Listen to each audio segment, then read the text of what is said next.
আমার মতো কি আপনাদেরও হয়? সারাদিন মেয়ের সাথে বক বক করি, প্যাচাল পারি, অথচ ভিডিওতে ভয়েস দিতে গেলে কি বলবো এই ভেবেই আমার অর্ধেক সময় পার হয়ে যায়। আসসালামু আলাইকুম গাইস, আজকে রান্না করব ইলিশ মাছ দিয়ে সজনে ডাঁটা আলু দিয়ে পাতলা ঝোল এবং আমার আর আমার মেয়ের জন্য পাঙ্গাস মাছের পেটি দিয়ে আলু দিয়ে চচ্চড়ি।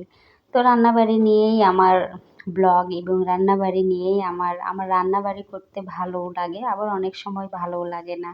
আর রান্না হচ্ছে এমন একটা শিল্প, যদি আপনি মনোযোগ সহকারে রান্না করেন তাহলে আসলে সেই জিনিসটা বা সেই তরকারিতে স্বাদটা দ্বিগুণ হয়ে যায়। তো আমি চচ্চড়ি মেখে দিচ্ছি। চচ্চড়ির ভিডিওটা অনেক বড় হয়ে গেছে, 1 মিনিটের ভিডিও চচ্চড়িতেই হয়ে গিয়েছে, তাই আমি স্পিড বাড়াই দিয়েছি।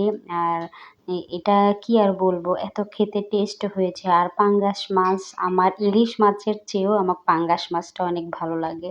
তো এখন আমি এই তো ঝোলের জন্য মশলাটা কষায় নিয়েছি। রেগুলার মশলা, আমি আহামরি কোনো স্পেশাল মশলা দিই না, রেগুলার যা মশলা সেগুলাই আমি দিয়ে এই তো যখন মশলাটা কষানো হয়ে যাবে তখন আমি আলু এবং দিয়ে দেব আমার সজনে ডাঁটাগুলো দিয়ে আমি ভালোভাবে একটু কষাই নিয়ে পানি দিয়ে দিব। পানি দিলেই হয়ে যাবে রান্নাবাড়ি। রান্নাবাড়ির আহামরি কোনো কাজ না, তাই না? একটু গোছাতেই একটু সময় লাগে আর কি, কিন্তু রান্না করতে সময় লাগে না।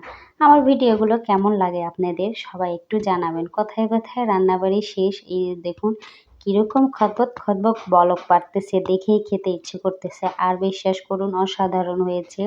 আজকের ওয়েদারটা খুব ঠান্ডা ঠান্ডা, বাচ্চাদের জন্য পাতলা ঝোলিয়ে আমার কাছে বেস্ট মনে হয়। আজকের ভিডিওটি এ পর্যন্তই। সবাই ভালো থাকবেন, সুস্থ থাকবেন। আল্লাহ হাফেজ।